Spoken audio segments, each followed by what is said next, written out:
3월 가족법회를 맞이해서 바쁘신 데 불구하시고 함께해 주신 신대님들께 감사드리겠습니다. 요즘에 이제 제가 법회를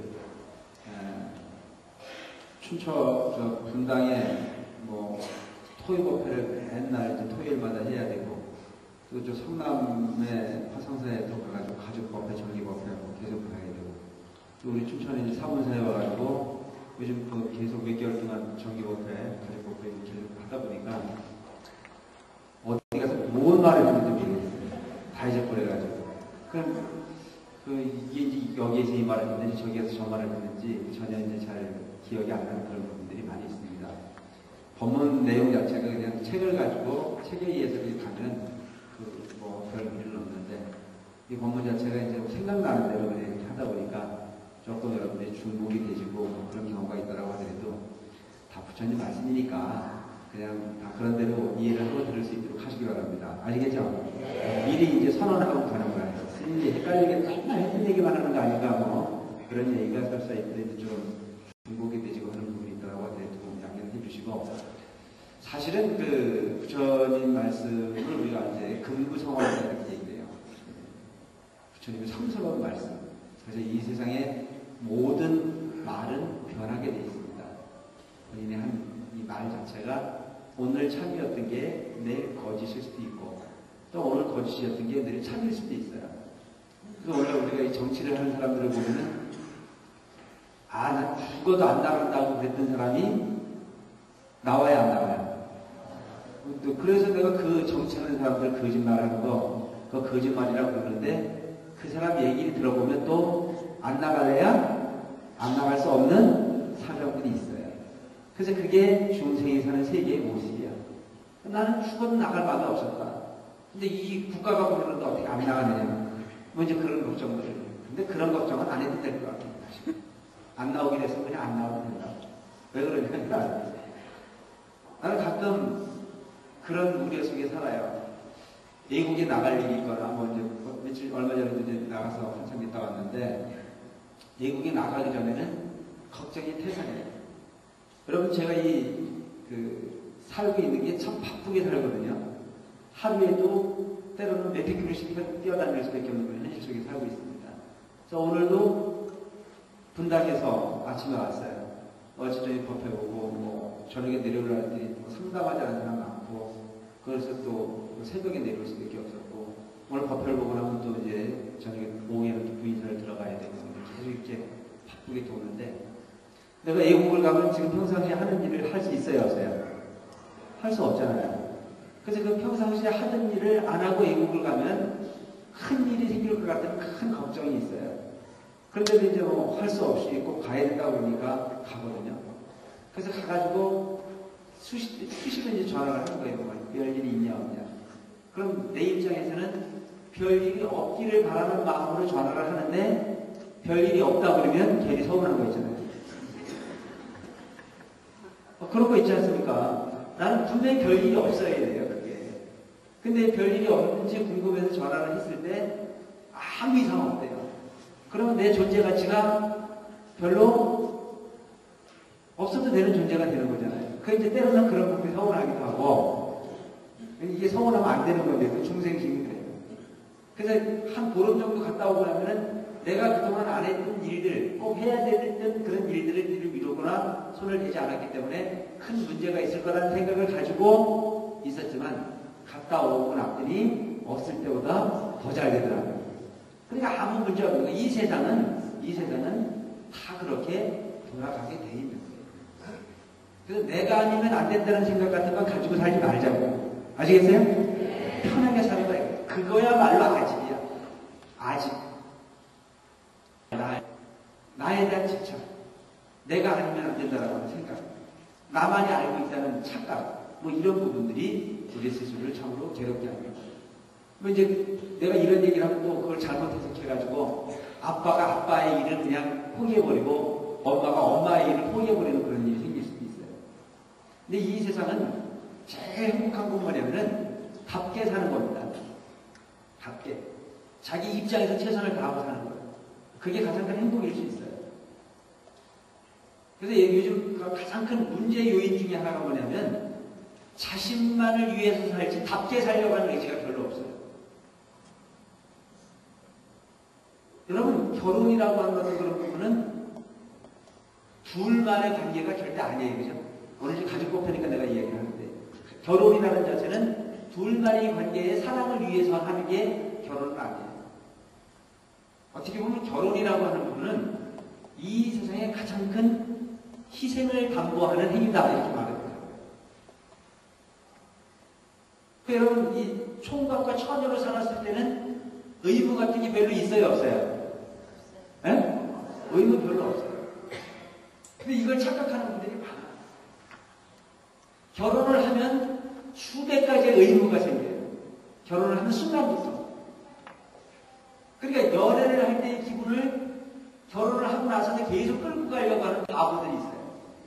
그거 싫으면 어떻게 해야 돼? 나처럼 혼자 살아야 돼.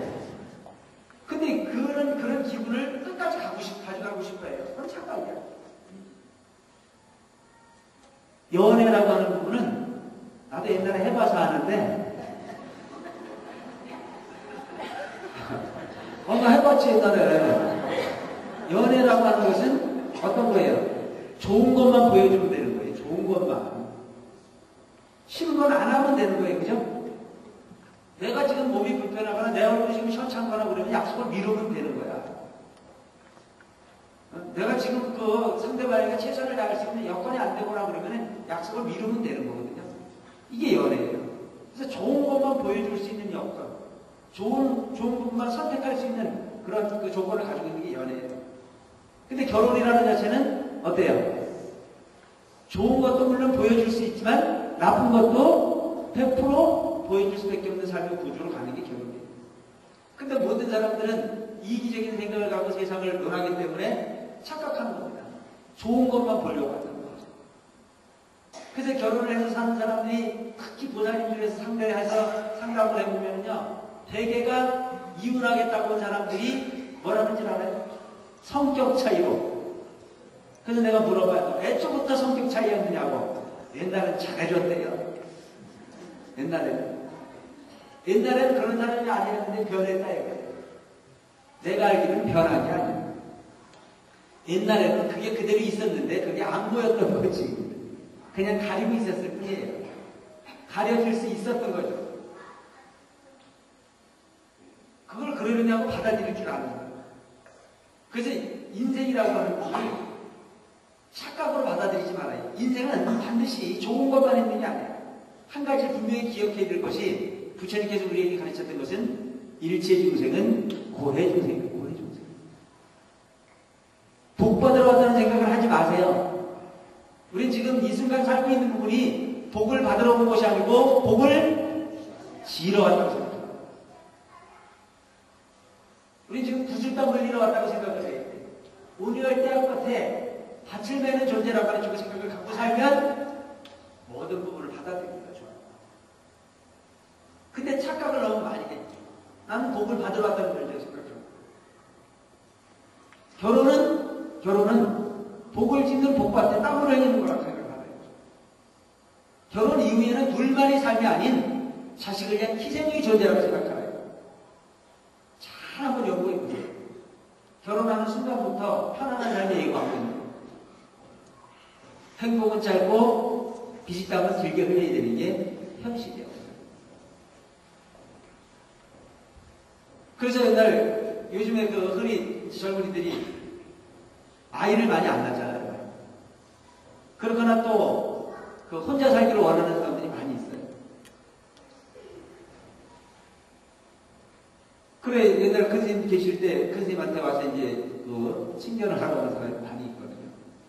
스님, 저는 결혼을 안 하고 혼자 살려고 그러는데요. 그럼 큰 스님이 그때 그 말씀을 하시는 게 뭐라고 말씀하시냐면은, 결혼을 하는 것 자체는 편하려고 하는 게 아니잖아요. 네? 여러분, 결혼을 편하려고 한다고 생각하는 사람은 바보예요. 근데 요즘에는 사실 보면 편하려고 하는 게 결혼이라고 생각하는 사람이 다수입니다. 그래서 그 결혼을 뭘로 선택합니까? 조건으로 선택해요. 조건으로. 돈을 얼마큼 갖고 있냐? 나는 얼마큼 편안하게 받들어서 매개자리를 쓰냐 이런 걸 따지거든요. 근데 큰스님께서 옛날 하신 말씀이 편하려고 결혼을 하지 않는 것은 가장 큰 죄악이다.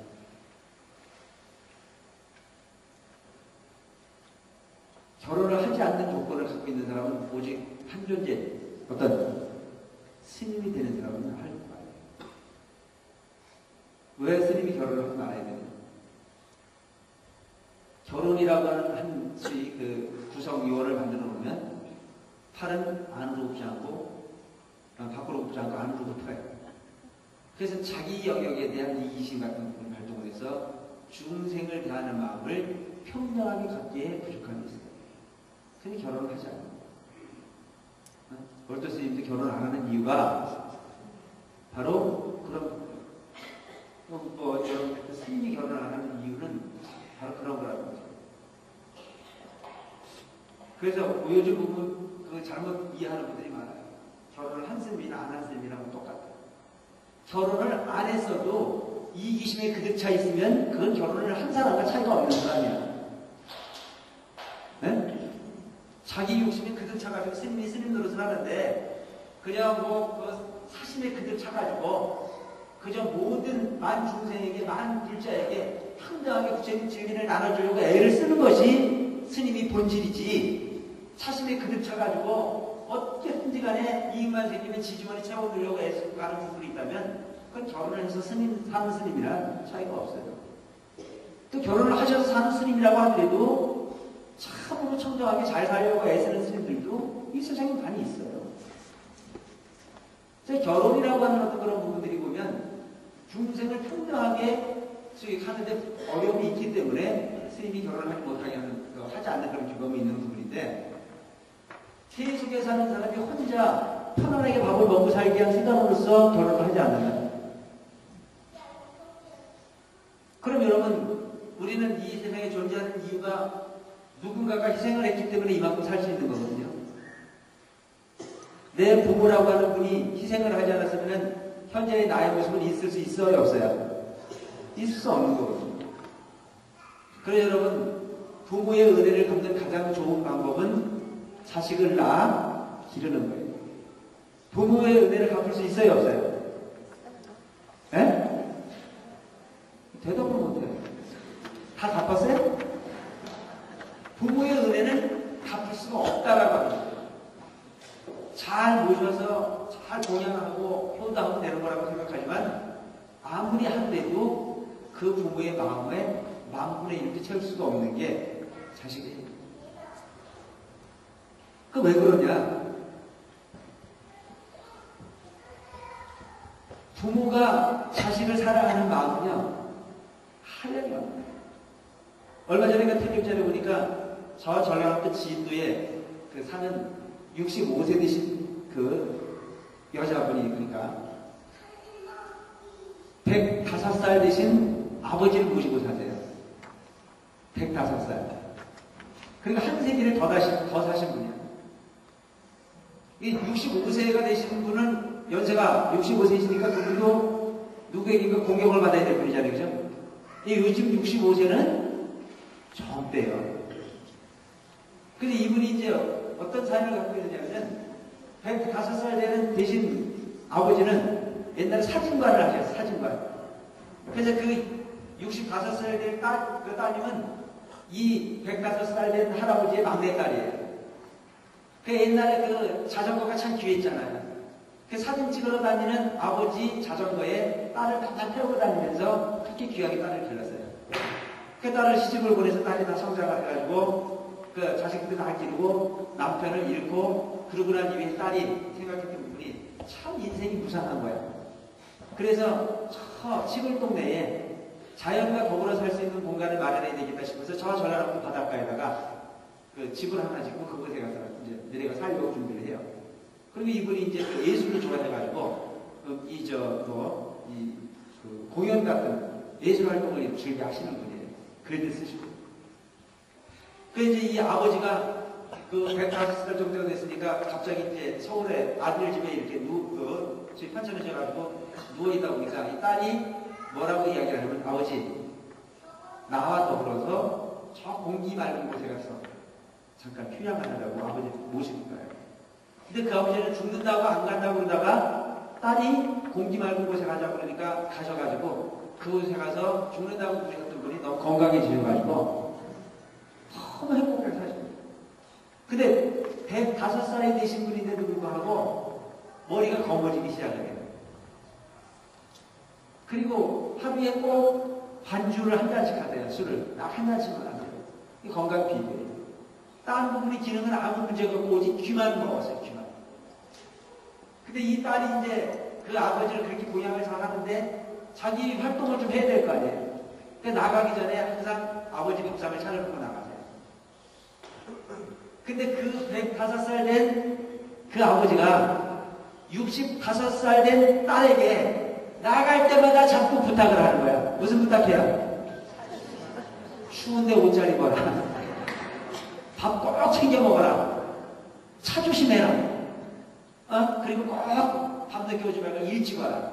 항상 가정을 하는 거예요. 105살 된 아버지가 65살 된 할머니 보고 자기 딸에게. 그러니까 그게 부모의 마음이에요.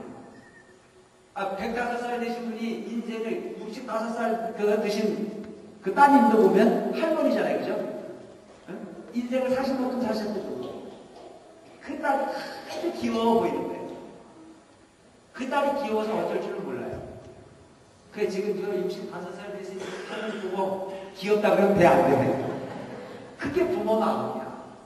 그래서 세상에 가장 중요한 재산은 내 부모예요. 내 부모를 잃는 것은 100살을 드셨어도 연세가 높으셔서 움직일 수 없는 몸을 가지고 계셨어도 내 부모가 세상에 존재하는 것은 세상에 반 이상을 갖고 있는 거예요. 내 부모를 그 편찮으시고 능력을 갖추지 못하신 어머니라고 하더라도 그 어머니 세상 버렸을 때 나는 세상에 절반을 잃은 거나 마찬가지가 바로 그 부모의 영역이라는 것을 잊지 말아야 합니다. 왜? 나를 위해서 기도할 수 있는 가장 진실한 기도는 내 어머니가 나를 위해서 하는 기도요, 내 아버지가 나를 위해서 하는 기도보다 더 진실한 기도는 없기 때문입니다. 그 기도의 대상이 부처님이 됐든 하나님이 됐든 그건 중요하지 않습니다.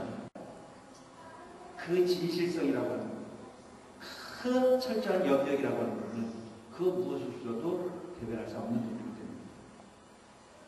그런 부모의 마음을 어떻게 갚을 수 있겠습니까? 갚을 수가 없어요. 자식 그 입장에서 그 부모의 마음을 알래야 알 수가 없어요. 그 애간장 녹이는 그 사연을. 그걸 알 수 있는 유일한 방법은 뭡니까? 내가 내 새끼를 낳아서 길러볼 수밖에 없는 거예요. 그래서 여러분 지금 현실의 삶이 조금 고통스럽고 힘들어도 내 자식 낳아 기르는 부분은 이 세상 가장 큰 공덕을 짓는다는 생각을 가지고 성실하게 부모의 역할을 해내는 얘기입니다. 아시겠어요? 공덕을 짓는 행위는 부처 입전에 공양을 올리거나 시주를 하는 것만이 공덕이 아니에요. 여러분 한번 잘 생각해 보세요. 전 지금 분당의 대왕사에 이 포교를 하고 있는데 우리 춘천 지역마다 그래도 연세 높으신 노부살님들이 참 많이 계세요. 우리 이제 노부살님들을 제가 항상 부를 때 뭐라고 부르냐면 보물이라고 부르요. 보물. 그러니까 여기 사문사에 오시는 노부살님들이 보물이지만 딴 데 가면 보물로 불러요. 근데 사실은 연세 높으신 우리 보살님들이 이날 보물이라고 이야기하는 이유가 있어요. 젊은 사람들의 마음은 보석 같은 마음을 쓰기가 대단히 어렵습니다. 근데 우리 연세 높으신 노부살님들의 마음은 정말 보석 같은 마음들을 쓰고 계세요. 근데 내가 분당 얘기를 잠깐 했던 이유가 뭐냐면은 분당이라고 하는 그 지역이 주로 핵가족들이 모여 사는 마을입니다. 거의 젊은 사람들이 그 층을 이뤄 사는 마을이에요. 역사가 오래된 동네가 아니거든요. 신도시이기 때문에 거의 그 새로운 아파트 구조물 속에서 사람들이 살고 있습니다. 물론 신도들이 많이 와요. 근데 옛날에 가족의 형태하고는 다른 부분이 있습니다. 요즘 젊은 사람들이 가족 형태는 거의 따로따로 노는 것이 아니고 가족의 형태로 놀고 이렇게 뭉쳐 다닙니다. 차 하나에 남편과 아내와 자식이 함께 오는 거죠. 법회에 오는 인원이 몇백 명씩 돼요. 또 이 불금 같은 걸 이렇게 하는 경우도 보면은 많이 들어오세요. 근데 특이하게 답을 구하지 못했던 부분이 하나 있었습니다. 뭔지 아세요? 불금을 할 때가 보면 사람 엄청나게 많이 오는데 불금 접수 카드가 몇 개 안 돼요. 카드가. 그런데 우리 사무사 같은 이런 부분을 보면 노부살님들만 많이 오는데 사람은 그렇게 많이 오지 않아도 불금 카드는 사람 숫자보다 훨씬 많아요. 이게 재미있는 현상이잖아요. 그죠? 그 도시에 그 젊은 사람들이 많이 오는데 거기는 사람 숫자보다 불금 카드나 이런 부분이 훨씬 적습니다. 근데 이 시골에 할머니들만 계시는 이 곳에는 사람 숫수는 얼마 안 돼. 몇 명 안 되는데 불금 카드가 많아지거든요. 근데 내가 이게 어떻게 된 현상인가? 나중에 분석을 해봤더니 이게 부모와 자식의 차이예요. 부모님들은 당신의 삶이 척박하고 어려워도 살림나서 잘 나는 자식 위해서도 불금 하나 와가지고 자기 것만 절대 접수는 못해요. 도예제 나가 있는 큰 아들, 작은 아들 다 카드 만들어야 되고 심지어는 시집가 딸내미까지 다 챙겨야 되고 그보다 더 오지랖이 조금 넓으신 분은 손자 새끼 대학 가는 것까지 다 챙겨야 돼요. 예술자까지 다. 이게 우리 부모님들이다. 그런데 그 자식 위해서 슬픈 연물을 썰어서 평생을 희생하셨던 그 부모가 시골에 계심에도 불구하고 도시에 있는 그 자식 놈은요, 어떤 특별한 날이 있을 때 불금 하러 와가지고 지 가족, 지 새끼는 챙겨도 시골에 있는 내 어머니, 내 아버지 한방하시라고 부처님전에 축원드려 축원제 올리는 놈을 내가 별로 못 봤어요. 이 자리에 있는 분들 빼놓고. 여러분 솔직한 기본으로 한번 다 생각해볼 필요가 있는 부분들 아닙니까? 어떤 교회를 가보면 정말 어렵게 자식을 키워서 공부를 시켜 출세를 시켜놨는데 그 아버지 돌아가시고 난 이후에 문상을 가보면요 40대 지내는 거에 발발이 떠는 놈이 있어요.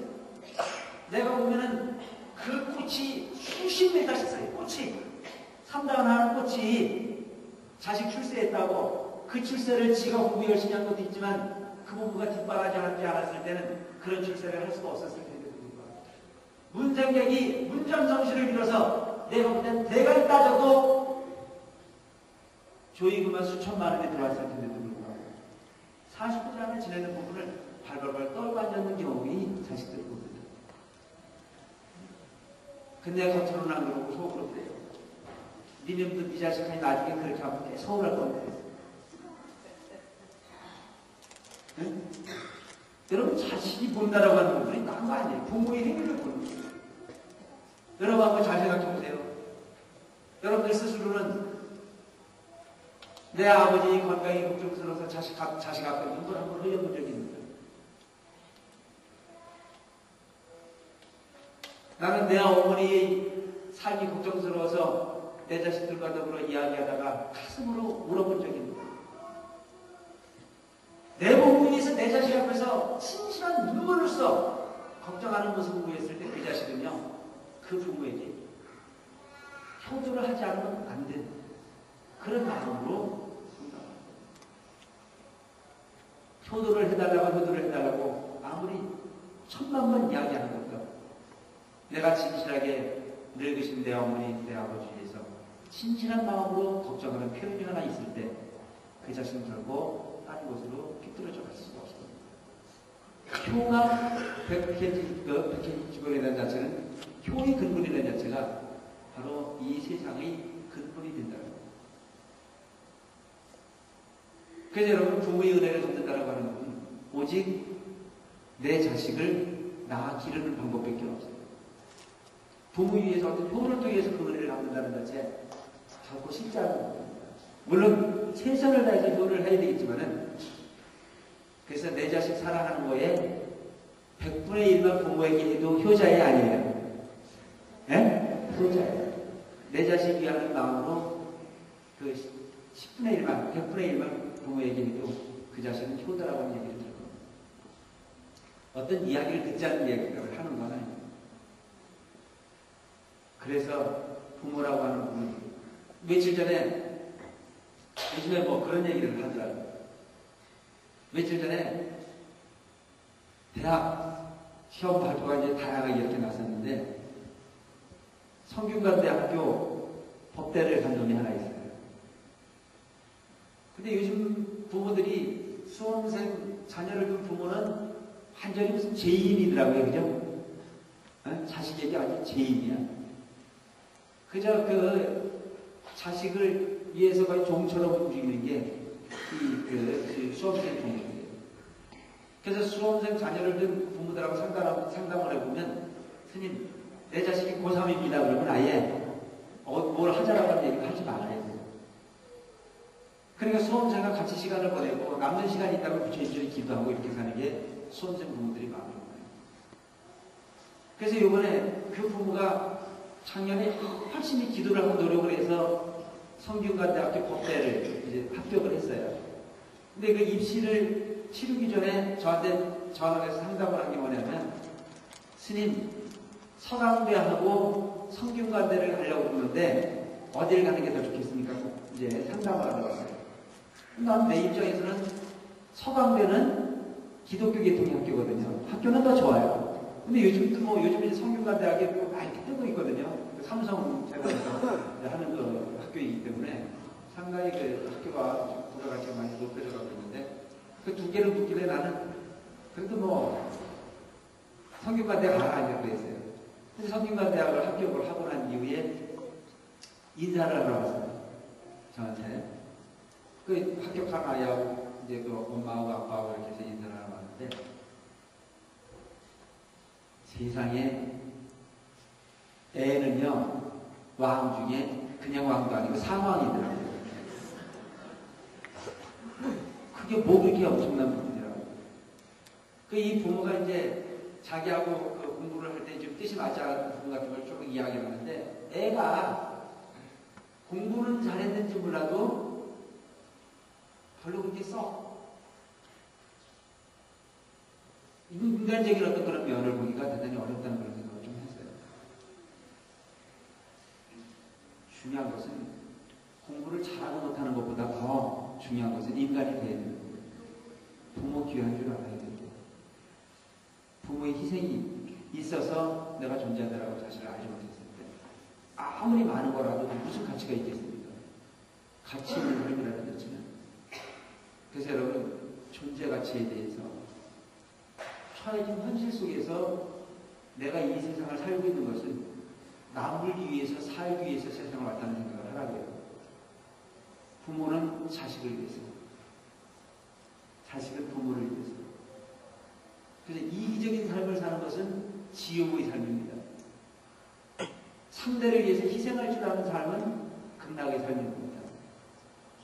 지옥과 극락의 차이는 아주 간단한 부분이에요. 그래서 나만 먹겠다라고 하는 쪽의 생각을 갖고 사는 건 지옥입니다. 더불어 함께 나누겠다라고 하는 마음을 갖고 사는 건 극락입니다. 지옥을 선택하거나 극락을 선택하는 건 자기 마음 하나예요. 어떻게 진정 편안한 겁니까? 우선은 움켜쥐는 것이 크나큰 이익을 갖는 것처럼 착각하지만 그것은 그 이유가 마음이 편안하지 않습니다. 상대방을 위해서 땀을 흘리고 더불어 함께 하려고 하는 부분이 희생을 했을 때의 삶은 참으로 여유로운 향기가 함께 할 수 있습니다. 그래서 여러분 먼 곳에서부터가 아니라 가까운 곳에서부터 내 부부에게 잘하는 사람은 이웃에게도 잘할 수 있어요. 내 가족에게 잘하는 사람은 이웃에게도 정말 잘할 수 있습니다. 내 자식을 자식으로 제대로 받아들이지 못하는 사람이 어찌 이웃에게 진실한 사랑을 줄 수가 있고 자비를 베풀시켰습니까? 그 가족으로부터. 그래서 이 불교는 자리입합니다. 스스로 이루고 그리고 남도 함께 이루을 수 있는 일을 실천하는 것. 이게 불교의 어떤 기본일 수 있습니다. 그래서 여러분들 평상시에 행동을 대단히 중요하게 끌어가시기 바랍니다. 평상시에 행동. 그래서 이 습이라고 하는 게 충분히 돼요.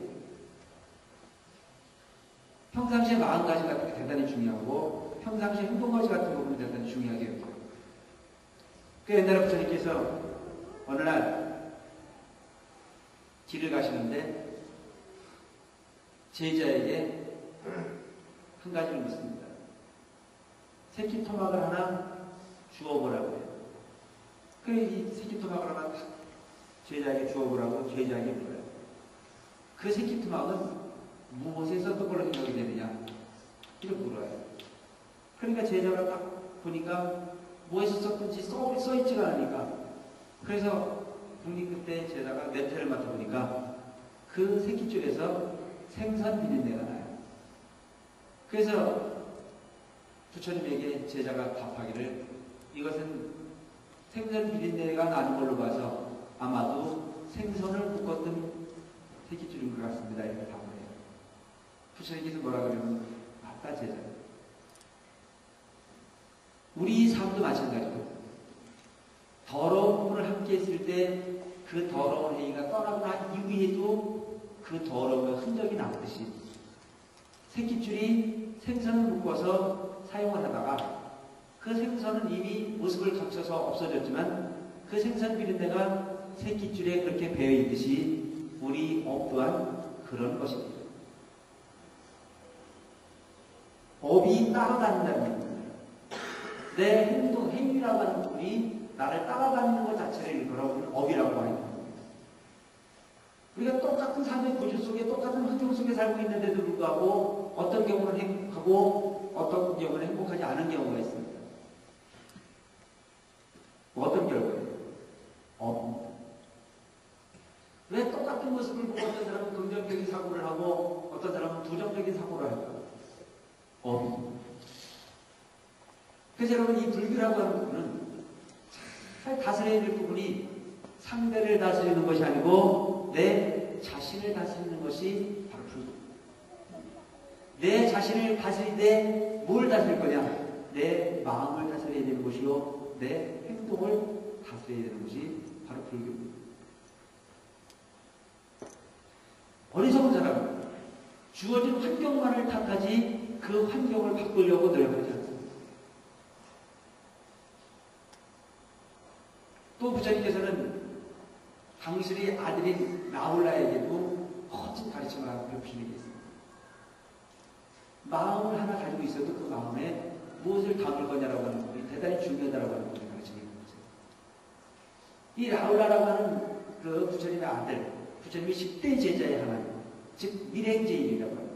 은밀한 행동으로서 공덕을 잇는 데는 제일이라고 하는 분이 평가를 받았던 밀행제일 나홀라라는 자는 7살에 출가를 합니다. 7살. 그러니까 부처님께서 그 나홀라를 낳자마자 출가를 하셔서 6년 고행을 끝내시고 당신의 아들을 데려다가 머리를 깎여서 그 머리를 깎은 이유가 뭐냐면 부처님이 깨달으신 걸 얻고 난 이후에 당신의 고향을 돌아가니까 부처님의 아내인 야소다라라고 하는 공주가 당신의 아들 나홀라에게 아버지가 온단다는 거예요. 그리고 그 나홀라에게 교육을 시킨 게 뭐냐면 아버지가 오니까 딴 사람들은 부처님을 부처님으로 부르지만 야소다라는 부처님이 당신의 누구예요? 남편이잖아요. 그죠? 나홀라는 부처님이 누구예요? 아버지잖아요. 그러니까 그 나홀라에게 교육을 시켜서 부처님, 너희 아버지가 오니까 아버지가 오거든 상속을 달라고 해라. 상속이 뭐예요? 부모가 가지고 있는 재산을 자식에게 내려주는 행위를 상속이라고 하잖아요. 그 상속을 달라고 그래요. 그러니까 나홀라가 그게 뭔지도 모르고 부처님이 오시니까 부처님에게 엎드려 절을 하고 아버지 나한테 상속을 주세요. 그러니까 부처님이 잘 된다 싶어가지고 그 나홀라를 데려다가 뭐를 해요? 머리를 깎여버려요. 그래서 부처님 제자가 되거든요. 이 나홀라가 부처님 계시는 그 저희 공간에 함께 생활을 하는데 철이 없을 거 아닙니까? 그러니까 맨날 사고를 치는 거야, 어린아이가. 너무 이제 어린 동자승이니까. 그러니까 하루는 장난이 심한 부처님이 그 나홀라의 모습을 보고 부처님이 나홀라를 불러가지고 나홀라에게 심부름을 시켜. 나홀라야, 가서 물을 좀 떠가지고 온 거죠. 그래서 옛날에 부처님 당시에는 신발을 안 신고 다니셨거든요. 근데 지금도 여러분 인도의 성지순례를 가면은 부처님 성지를 갈 때는 반드시 맨발로 다녀야 돼요. 왜? 부처님처럼 해야 되니까. 그제 그 맨발로 다니는데 다니고 돌아와서는 발을 닦아야 되지 않습니까? 그래서 맨발로 하루 종일 다니면 들어와가지고 발을 닦으려고 그러면 그 발 닦는 게 얼마나 더럽겠어요. 그래서 부처님이 쓰시는 발을 씻는 그릇이 있었단 말이에요. 그래서 그 그릇을 주고 가서 물을 또 갖고 오라고 했어요. 그러니까 여러분들도 보면 요즘에 어린아이들에게 심부름을 안 시키는 것을 자식을 위한 거라고 생각하지만 그건 그렇지 않습니다. 이 세상의 가장 큰 행복은 성취감입니다. 할 수 있는 것만큼 했을 때의 성취감. 그리고 누구에게가 인정받았을 때 행복감 같은 거 있어요, 없어요? 에? 누군가에게 인정받았을 때보다 행복한 게 없어요. 그래서 저는 그런 기분을 느꼈던 게 뭐냐면 학교 다닐 때 선생님이 이름만 불러줘도 행복해요, 안 행복해요? 행복해요. 근데 요즘 부모들이 한 가지 놓치고 있는 게 뭐냐면 선생님을 평가를 하는 부분이 무슨 애 취급을 하는 그런 경향들이 있어요. 그럼 그 자식 교육을 망치는 얘기가 그거거든요. 어쨌든 간에 선생님은 나보다 덜 배우셨어도 내가 훨씬 더 능력이 있다고 하더라도 선생님을 자식 앞에서 평가할 때는 최고로 평가를 해줘야 제대로 된 교육이 이루어집니다. 그래요, 안 그래요? 근데 우리 부모들이 하는 경우가 보면 자식이 분명히 듣는 데서도 개 어쩌고 그러거든요. 그러니까 자식이 받아들이는 게 뭘로 받아들여요? 우리 아버지 그러는데 그 개는 개래. 무슨 교육이 이루어지겠냐 이거요. 안 이루어지죠. 존경심으로부터 이루어져야 돼요. 그래서 옛날에 우리가 소위 공부를 한다만 하더라도 우리 부모님들이 다 공부 많이 안 하셨잖아요. 선생님이 가정 방문을 오신다 그러면은 들에도 안 나가시고 집 청소하는 게 우리 부모님들이 정성이었습니다. 에? 그렇게 정성스럽기 때문에 선생님 말씀 하나는 하늘이었어요. 근데 그 선생님이 이름 한 번만 불러줘도 하루 종일 행복한 거예요. 그래 제일 중요한 게 뭐냐면 질문을 해서 답을 할 수 있는 이 선생님들 노력하기 대단히 어려운 겁니다. 질문을 하되 누구에게 질문을 해야 돼요? 정확한 답을 낼 놈에게 질문을 해야 돼요. 질문을 해서 틀린 놈에게 질문을 하면요 그 아이는 선생님 미워지기 시작합니다. 고도의 심리라는 게 있어요. 부모가 자식을 기르는 것도 마찬가지예요. 내 자식이 감당할 수 있는 만큼만 주문하라 이거예요. 아시겠습니까? 비난이라고 하는 부분은요 큰 거에서부터 비난이 이루어지지 않습니다. 아주 적은 거에서부터 비난이 생기기 시작하면 점점 멀어지게 돼요. 그래서 여러분 자녀분들에게도 반드시 거기에 따르는 물을 떠먹을 수 있는 정도가 되면 물을 한번 가지고 오다가 엎어지는 한이 있어도 심부름을 시킬 줄 알아야 돼요. 그리고 그 심부름을 시키고 난 이후에 그게 잘못됐을 때 비난은 하지 말아야 돼요. 그럴 수도 있다고 그걸 안아주는 부모가 되셔야 돼요. 그 아이는 용기를 갖습니다. 희망을 가져요. 그리고 그 아이가 정말 그 심부름을 시킨 부분을 잘 실천해 나갈 때는 어떻게 해야 돼요? 팔도 못한 칭찬사례가 있어야 돼요. 저희 말하는 스킨십이 있어야 돼요. 요즘에 여러분 저 텔레비전에 보면은 동물의 왕국이 아니고 뭐예요? 애완견들 나와갖고 노는 그 강아지를 또 보니까 칭찬하는 건지 꾸지람하는 건지 다 알잖아, 그죠? 하물며 인간을 기르는데도 그런 테크닉이 없이 그냥 하는 분들이 너무 많더라고요. 그 부처님이 기가 막히신 분이야. 부처님이 교육 철학만큼 대단하셨던 거예요. 그 부처님께서는 이미 나오라라고 하는 그 어린 아들, 그 철없는 아들을 교육시키기 한 수단으로서 뭐부터 시작을 했어요? 심부름으로부터 시작을 했어요. 야, 나올라요. 내가 발을 좀 씻고 싶구나. 그래서 물을 좀 떠가져온다. 그러니까 이 나올라가 그 위대한 아버지께서, 그 위대한 부처님께서 심부름을 시키니까 얼마나 행복했겠어요. 예, 부처님 가서 물을 떠갖고 왔어요. 그 7살 배기가 그 물을 떠갖고 오니까 얼마나 부처님께서 그 떠가지고 물에다가 발을 딱 씻으시고 그러고 나는 난 이후에 부처님이 나홀라에게 질문을 해서 유도를 합니다. 나홀라 너 그물을 먹을 수 있겠냐? 그러니까 이 나올라가 그물을 먹어야 안 먹어요? 부처님 무슨 말씀이세요? 그물은 참 더러운 물입니다. 그물을 제가 어떻게 먹을 수 있겠습니까, 이게? 그러니까 부처님께서 그걸 탁 받아요. 아, 이름이 더럽다는 건 아니다. 딱 거기다 뭐라고 얘기하면 나올라요. 너가 위에 스님들의 말을 듣지 않고 스님들의 질서를 지키지 않고 천방지축 움직여서 말썽을 부리는 모습은 그 물과 같느니라. 물이 더러워지면 마실 수 없듯이 너의 행동이 그렇게 옳지 못했을 때는 쓸 수 없느니라. 그러니까 나올라가 느끼는 게 있어요, 없어요? 그 어린아이들도 정말 설득력 있게 딱 말씀하시니까 딱 느낀단 말이죠. 나올라의 물을 버려라. 물을 버려서. 그리고 다시 물을 받아오라. 버려진 물에다 다시 물. 그 그릇에다 물을 받아오라고 하더라. 그 나올라에게 이제 다시 물어요. 나올라야, 그 물을 마실 수 있겠느냐? 나올라가 또 머리가 돌아가는 거예요. 뭐 사람이니까 뭐라 그래요? 못 먹습니다. 왜 못 먹느냐? 이미 부처님께서 씻으셨던 더러운 물이 남겨졌던 그릇에 받쳐진 물을 어찌 제가 먹을 수 있겠습니까? 나올라요. 너의 행동이 그렇게 움직여, 못되게, 옳지 않게 행동을 했을 때는 나중에 그 행동을 바꿨어도 그 그릇은 한번 더러워졌던 물건을 담았을 때 다시 먹을 수 없는 물이듯이 너의 육신도, 너의 마음이라고 하는 부분을 더럽게 사용해서 가지고 있는 육신이라면 그와 사용할 수 없는 그릇과 똑같은 것입니다. 요즘 아이들에게 아마 이런 얘기를 하면 참 감동받을 거예요. 행동 가지를 이야기를 할 때 행동을 배워주죠. 그 부분에서 옳고 그름을 묻고 그 부분을 반복할 거냐 아닐 거냐라고 하는 부분을 그 아이 스스로가 답할 수 있는 그런 교육. 이게 부처님 교육이에요. 이건 어린아이들에게만 해당되는 부분의 문제가 아니에요. 우리 모두에게 통용되는 부분이에요. 내가 내 아내에게 잘못되어진 표현을 하고 잘못되어진 마음을 가지고 있다. 어느 날 갑자기 마음을 바꾼다고 바꿔지지 않습니다. 내가 상처를 주는 말을 해놓고 그 상처가 어느 순간에 아무러질 때를 기대하지 말아요.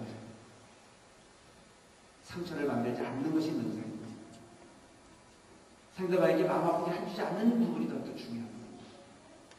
내 마음에 더러운 생각을 담지 않는 부분이 더 중요합니다. 잘못되어진 행동을, 잘못되어진 마음을 내 마음에 담았을 때 고쳐지지 않는 부분이 또한 우리 마음이 그러시는 만큼 거기에 모든 부분을 담지 말아요. 그래서 부처님께서 말씀드린 거예요. 계행이라고 하는 부분을 그래서 가르쳐요.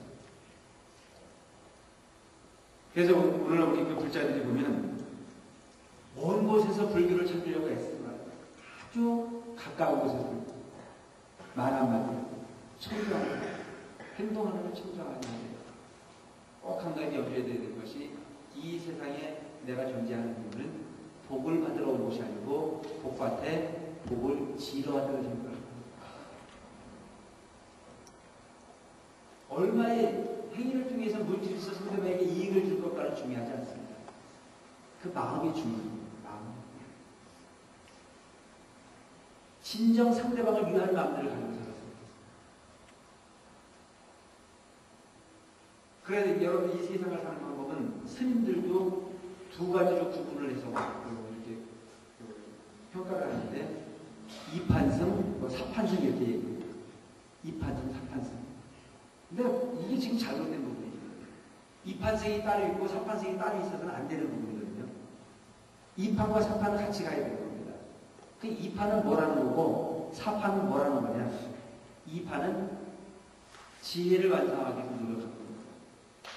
사판은 공덕을 짓기 위해서 노력하는 일을 사판이라고 합니다.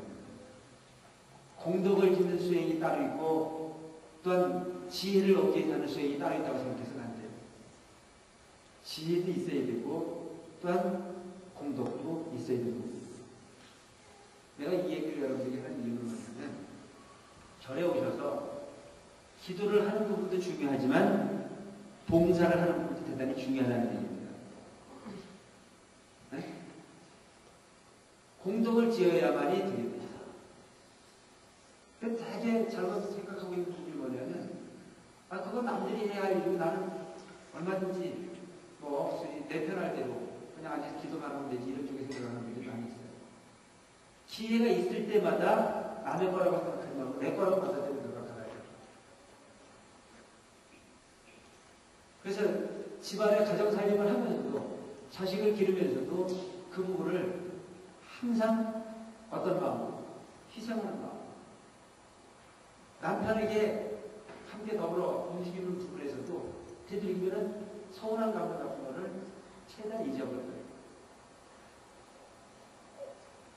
어떻게 하면 상대방을 편하게 해줄 거라고 하는 이걸 고민합니다.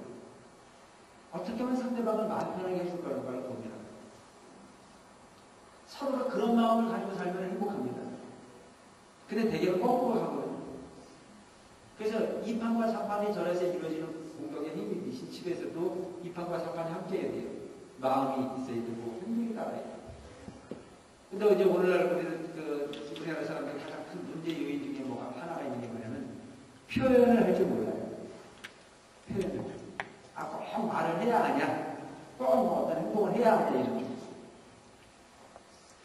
아내의 세인이거든 당연히 꽃하고 사다 줘야죠. 당연히 사다 주는 몰라. 근데 우리 남자분들은 뭐라고 하냐면 그거 꼭 사다 줘야 하냐? 내가 돈 벌어다 주면 되지. 꽃이 꼭 갖고 싶으면 네가 알아서 사면 되지. 참 정답이 없어요, 그죠? 그 정도로 무드가 없을 거야 결혼을 했어. 나처럼 혼자 살지. 그러니까 흘러가는 물도 떠돌의 공덕이라고 하는 말이고, 이 세상 사는 모습을 보면 여러분, 이 형식이 대단히 중요한 부분들이에요. 그렇죠? 형식이 대단히 중요한 부분. 그걸 무시하지 말아요.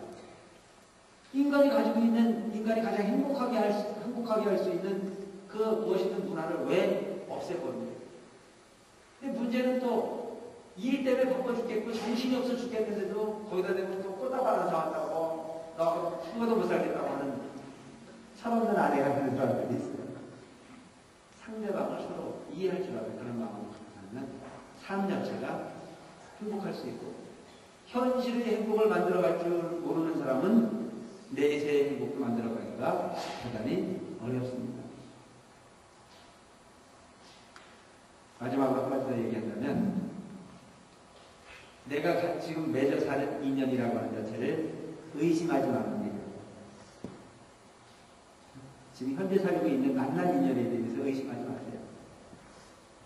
살고 있으면서도 인연일까 아닐까 고민하는 사람이 있어요. 살고 있으면서도. 인연이니까 만났지. 어떻게 인연이 아닌데 만나겠어요? 만나는 현실에서 되게 보면은 상대가 너무나 아프게 하는 그런 경향이 많거든요. 상대가 그럴 만한 이유가 다 있는 거라고 생각합니다. 나도 이제 가만히 생각해보면 내가 중이는 것도 이게 팔자다 싶은 생각이 들어요. 응? 내가 아까 그 얘기했잖아요. 그죠? 팔자다 싶다고 하는 생각을 하는 게 뭐냐면, 참 장가될 수 있는 확률이 높았었는데, 그 당시에, 지금은 이제 그 시간이 많이 지냈잖아요. 그 옛날에는 전혀 날 좋아하는 사람들이 없는 줄 알았어요. 근데 요즘 이제 동창회나 뭐나 해가지고 보면 나는 안 가는데 결과 보고서가 와요. 누가 너를 좋아했다는데.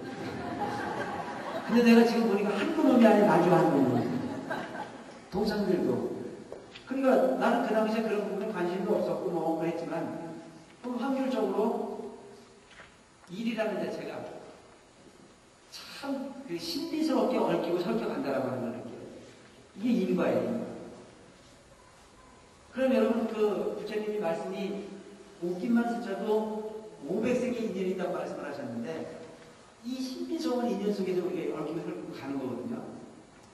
그러니까 누가 한 역할만 잘해주면 팔자가 이리 받고 저리 받고 바뀌는 거예요. 오늘 우리가 생각하는 것은 팔자가 100년이고 1000년이고 가는 걸 팔자라고 생각하지만 안 그래요.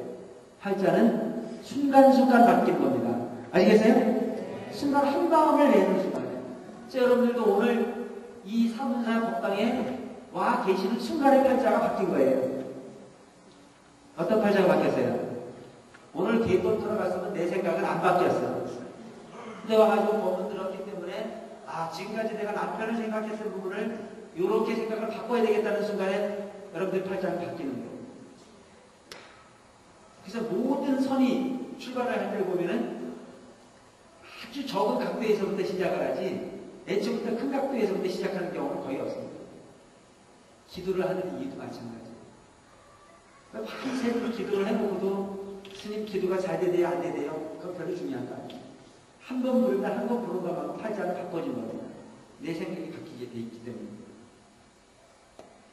그래서 부처님 믿고 노력하는 어떤 그런 분들이 보면 누구니까 빌고 소위 사태 부분이 채워지기를 바라는 그런 부분이 아닌 우리 스스로의 노력에 의해서 내 마음을 바꾸는 행위가 불교라고 하는 쪽에 생각을 꼭 하시고 마음이 바뀌었거든 바뀐 것만큼 어떻게 해야 돼요? 행동하나요? 행동하지 않으면 아무런 가치가 없어요. 그래서 부뚜막에 소금도 집어넣어 있다가 좋은 부분이었거든 실천하나요? 좋은 걸 알아보면 실천하나요? 오늘 내가 여러분들에게 중요한 얘기 중에 핵심은 뭐예요? 좋은 부분을 표현하나요? 남편한테도, 아내한테도, 자식에게도, 부모에게도, 하나에게도. 내 입을 밀지 마요. 그래서 상대방을 언짢게 하는 부분이라면 오늘 하지 말고 언제 해야 돼요? 상대방을 언짢게 할 수밖에 없는 부분의 이야기라면 오늘 하지 말고 언제 해야 돼요? 다음에? 그래요. 다음에 하면 밀어버리세요. 계속 밀어버려요. 그리고 상대방을 기분 좋게 할 일이라면 당장 하라고요. 당장. 퇴근 후에 좋은 얘기 하자고 하지 말고 전화해서 하세요. 그게 이 세상을 행복하게 바꾸는 것이 있습니다. 절에 오셔서도 마찬가지고 어디 가셔서도 마찬가지고 절에 오시는 모든 분들에게도 좋은 빛을 보여주려고 해야 되습니다. 근데 사문사 분위기가 좋아져요. 그래서 이곳에 오셔서 존재하는 분들이 다 행복해지면 그보다 더 큰 행복은 없습니다. 이 불교가 다르다고 하는 부분이 뭐냐면 조급하지 않다는 겁니다. 어저께 제가 차를 이렇게 끌고 가면서 라디오를 틀었는데 불교 방송 라디오를 틀었어요. 그러니까 불교 방송 라디오에서 나오는 내용 중에 하나가 어느 처자가 기독교 집안에서 성장을 했어요. 근데 사랑에 빠진 사람은 남자는 아주 불교 집안에서 그 담배가 들고 있는 이 남자는 너무 심심이 돈독해가지고 대학 다닐 때 대불련 활동까지 하시고 아주 대단한 불신을 가지고 있는 사람이에요. 기독교 집안에 잡뼈가 굵었던 이 집안에서 큰 이 여자는 그 남자가 아니면 못 살 정도로 그 남자가 좋아요. 그래서 남자가 둘이 얘기를 한 게 뭐냐면은 종교를 바꿔서라도 너하고 같이 살고 싶다 이렇게 얘기했어요. 그래서 둘이 결혼을 하기로 했어요. 둘은 아무런 문제가 없었는데 양쪽 집안에서 부모들이 3년 내에 친정집 부모들이 난리가 났어요. 이 결혼을 시킬 수가 없다. 또 친가 쪽 집에서는 무슨 생각을 해요? 우리도 별로 기분 좋지 않다. 싫으면 간둬라. 근데 이 여자는 남자가 좋아가지고 하나님 아니라 하나님 할아버지라도 같이 보내버리고 난 분명히 그 남자가 살아야 되겠다 이런 생각을 갖게 됩니다. 참 사람은 위대한 거더라. 그래서 이제 그렇게 하려고 그러는데 이 여자 신부의 입장에서는 무슨 생각을 하냐면 그동안 기독교를 믿어왔지만 자기는 종교를 바꾸겠다. 하지만 이왕이면 자기가 기도를 해서라도 친척집 부모님들의 이 마음을 조금 바꿀 수 있는 방법은 없겠느냐. 어떻게 기도를 해야 우리 친척집 부모님들이 나를 어느 정도 이해를 해줄 수 있겠느냐라고 하는 부분의 방법을 얻기 위해서 스님에게 상담 전화가 나온 거예요. 근데 이 멋있는 스님이 말도 잘 못해요. 나보다도 떠듬떠듬 얘기를 하는데 이 스님이 말이 너무너무 기가 막히게 답을 잘 주더라고요. 뭐라고 이야기를 하냐면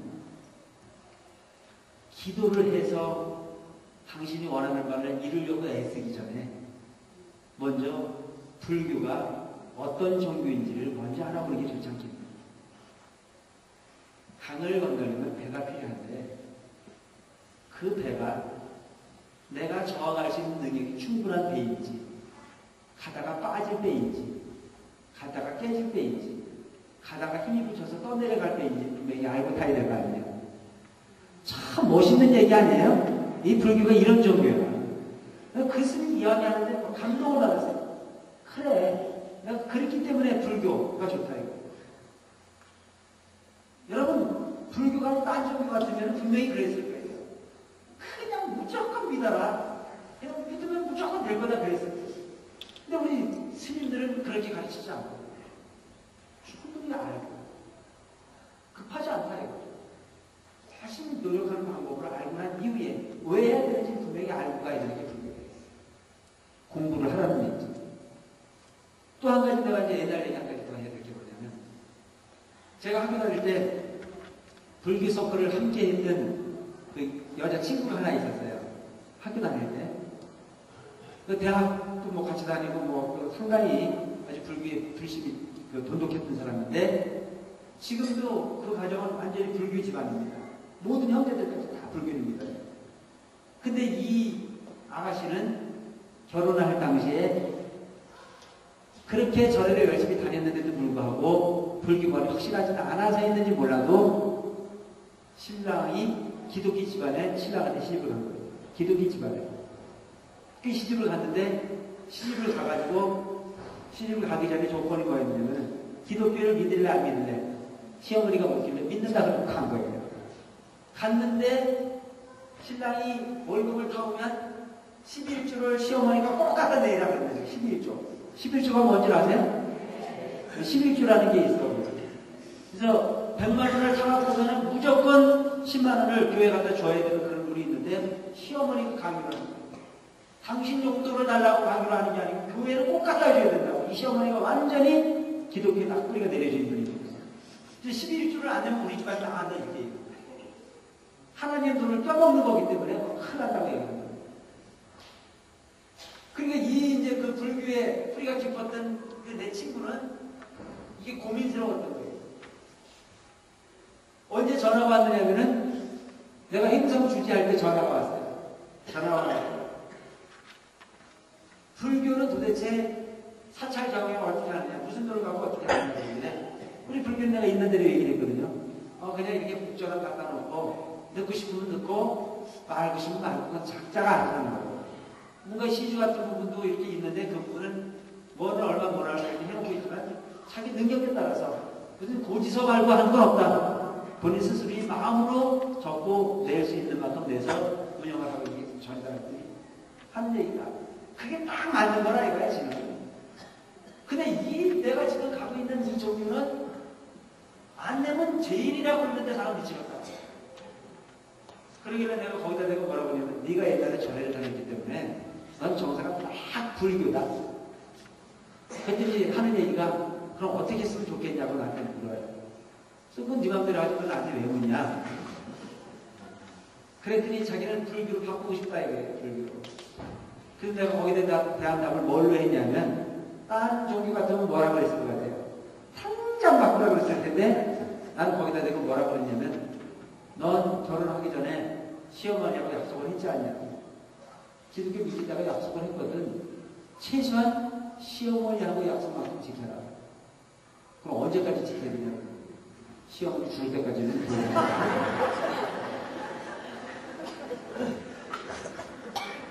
그래야 되잖아요, 그죠? 근데 난 내가 얘기가 어떤 얘기냐면,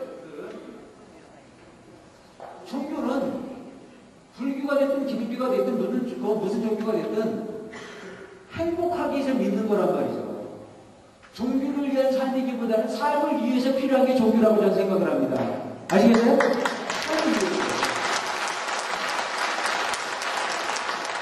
죽어서는 모르겠고 살아 생각을 해도 서로 뜻이 맞아야 행복한 거지. 종교 때문에 물건 뜯고 싸우는 게 그게 어떻게 제대로 된 종교라고 볼 수가 있어요.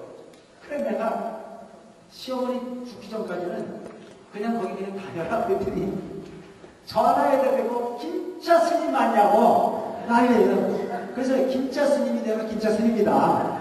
응? 행복. 그래 여러분 사실은 보면은 저는 속으로는 그렇죠. 그래서 시어머니 죽기 전에 먹으려고 와라. 그런 마음인 건 맞지만 그거는 그 집안에 불행을 만들어줄 수 있는 답은 난 줄 수 없다는 거죠. 그 집안이 행복할 수 있어야 되는 거죠. 그래서 현실의 행복을 만들어낼 수 있어야 죽어서 극락도 갈 수 있는 거고 천국도 갈 수 있는 거지. 현실에 물고 뜯고 싸우면서 어떻게 극락을 이야기할 수 있고 천당을 이야기할 수 있냐 이거죠. 그리고 여러분 한 가지 분명한 건요. 한 가지 분명한 건 이 세상은 절대의 영역의 행복, 절대의 영역의 극락, 절대의 영역의 천당은 없어요. 오직 내 마음에 모든 극락과 천당과 모든 세상이 존재하고 있을 뿐이라고 하는 것을 잊지 말아야 됩니다.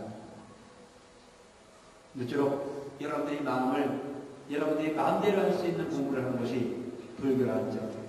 내 마음을 내 마음대로 할 수 있게 하기 위해서는 열심히 정진하는 것에는 방법이 없다는 점을 기억하시고 열심히 노력하셔서 부경 성불하시길 바라면서 오늘 두 성는 모두 뵙겠습니다. 감사합니다.